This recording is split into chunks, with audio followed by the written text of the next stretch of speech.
Hello, friends, and welcome back to Stories About Entitled People.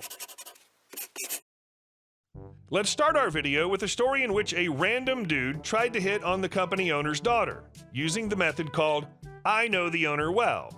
Let's see how it turned out. But before we begin, don't forget to subscribe to our channel if you're new here, and turn on notifications so you don't miss a new video every single day. Here we go. Dude tries to pick up a girl by knowing the owner. In my early 20s, I had a much more active social life than I do now. I spent a lot of time with a platonic female friend, Katie. Katie was an interesting mix of a naive extrovert. She always assumed people were telling the truth, but when someone's story didn't quite add up, she would keep prodding them, sometimes to an uncomfortable extent, thinking she was just misunderstanding their bad lie. She was also a looker. Her and I wound up at a house party of a friend of a friend of a friend. We were hanging out on the patio in a small group when an acquaintance briefly congratulated her on her new job at a well-known, semi-prestigious company in the area. We'll call it Widget Incorporated. Then Steve, a man in his mid-20s wearing a pink polo and plaid shorts, perks up and slides up next to her. The conversation went like this. Remember, Katie is totally sincere. The whole time. Steve, oh, that's cool. My company and I were working at the executive offices of Widget Incorporated all this week. Katie, oh, that's exciting. Steve, yeah, I know the head of Widget Inc. pretty well. Katie, oh, do you know Steve or Bob? Steve, what? Katie, Steve's the owner, but Bob, the president, runs most everything. It's clear at this point, Steve doesn't know quite what door to pick. Steve, oh yeah, Steve. Katie, white hair, pretty tall, older. Steve's clearly relieved that Katie's giving up some information he can pretend he already knew so he can hop back onto the lie train to Pound Town. Steve, yeah, I worked with him a lot this past week at his office. Katie, really? He was out on vacation. Are you sure it wasn't Bob? Steve tries to cover. Steve, you know, actually, I don't remember his name. Katie, I bet it was Bob. Are you working on Project XYZ?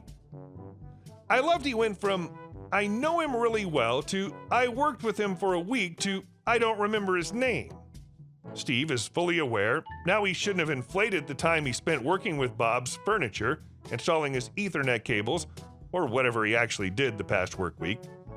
Steve, no, it was something else. Can't really talk about it. You know how it is. He's a cool guy, though. Katie, aw, that's so nice. What's your name? Steve. He takes her hand and tries a seductive handshake? Katie, Steve, got it. I'll tell Bob on Monday I met you. I'll have to learn about this secret project.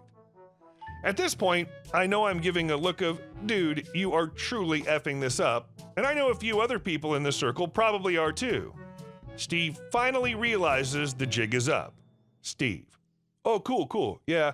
Nah, don't mention it. It's no biggie. But hey, I see a buddy of mine. Catch you later. Steve beelines for the other side of the house. What I knew, what most of our group knew, but what Steve didn't, is that Katie was Bob's new personal assistant, but had interned with him for over 4 years. The reason why she wasn't in the office last week was because she was on vacation with her dad, the owner of the company. And our second story. I dare you to write me up. After grad school, I went to work in a field where you have to have a graduate degree to go into management. I worked a few years getting experience at smaller jobs and eventually got hired at a bigger place where I was running an entire department. I'd been at it for a few years and had a pretty good experience managing a small team. Then I met Craig.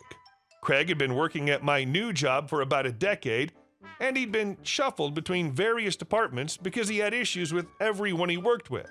I guess for the past decades, managers were either intimidated by him or figured it'd be easier to make him someone else's problem rather than have a confrontation. No one told me about this history when I was hired on. Later, I was told it was because they didn't want to influence my opinion.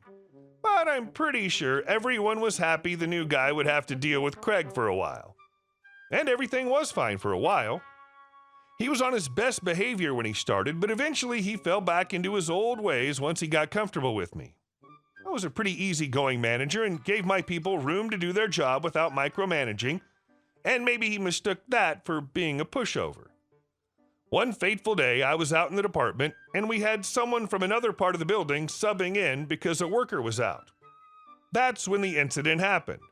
I overheard Craig berating this poor woman for doing her job wrong. She wasn't doing her job wrong. She just wasn't doing it the way Craig wanted it to be done. I take the lady aside and ask her if she felt threatened. She seemed hesitant, but said yes. So I call Craig into my office and start with a friendly chat, telling him that kind of behavior isn't cool. He can't order people around, and he certainly can't have that kind of attitude in a professional setting. The usual first warning stuff. I figured that's where it ends. Oh boy, was I wrong. Craig blows up.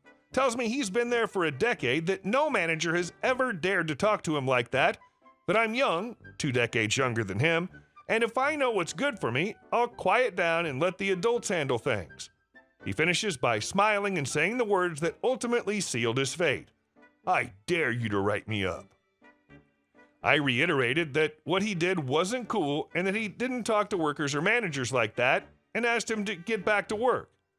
This had started as a friendly verbal warning, but crap just got real. I walked over to the building's manager's office with my notes, including everything Craig had said to me and to his fellow worker. Her eyes bugged out. And this is when I learned Craig had been a problem no one wanted to deal with for a decade. I told her I didn't care, and it was write-up time. Craig was pretty quiet when he was called into the top manager's office later that day. His eyes were down as he signed his written warning, the first one anyone had ever given him. And that was that. Dare me to write you up after yelling at me when I'm trying to keep things low-key and professional? Okay, buddy. Unfortunately, that wasn't the end of it. Craig fell into a pattern where he would push the limits and do things he got away with under his old managers, coming in late all the time, outbursts against other department managers in front of the whole organization because he didn't like something they were doing, gossiping with one of his BFFs about confidential information regarding other employees using a thinly veiled code.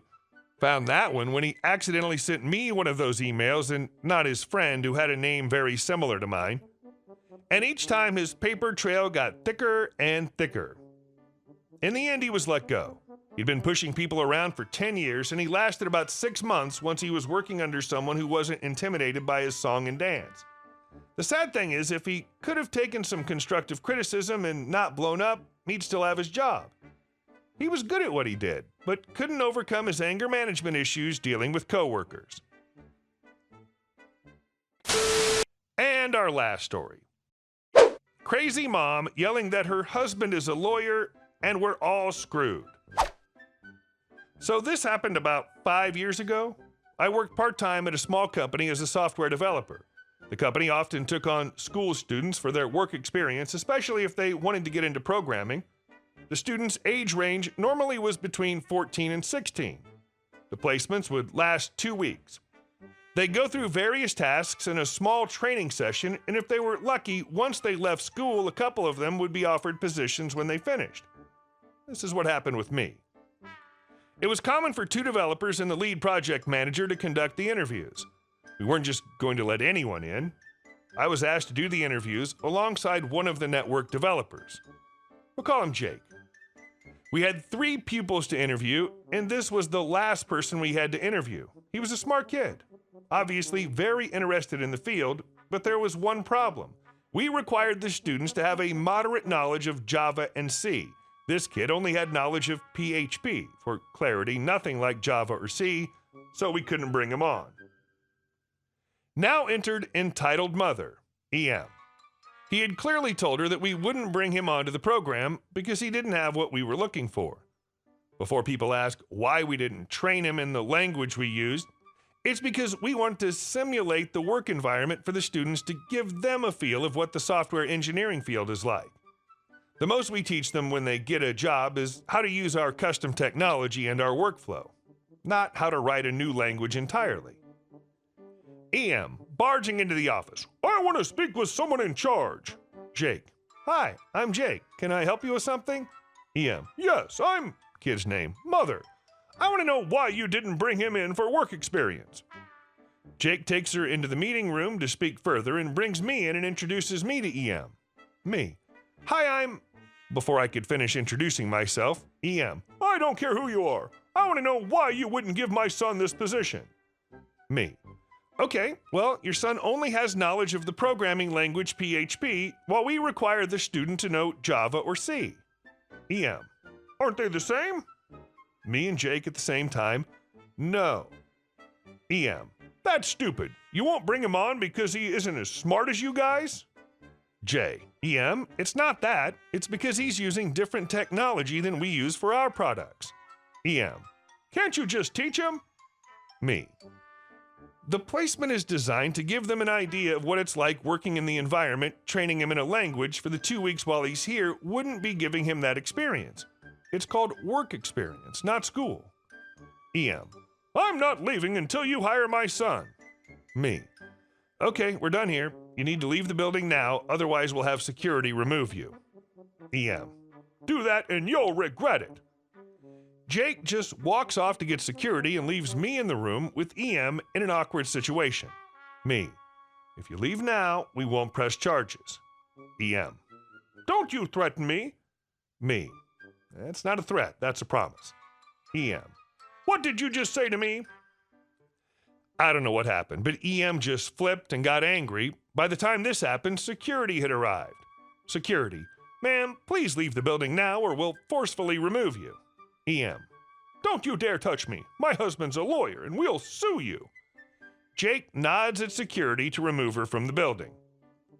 2 days later, we receive an email from a legal firm claiming we had assaulted and threatened EM, and that if we could not provide anything that said otherwise, we'd be taken to court on charges. I had to speak to our boss and give a full statement along with Jake and security, but the cherry on the cake was an email that was sent as follows. Hello, EM's husband name.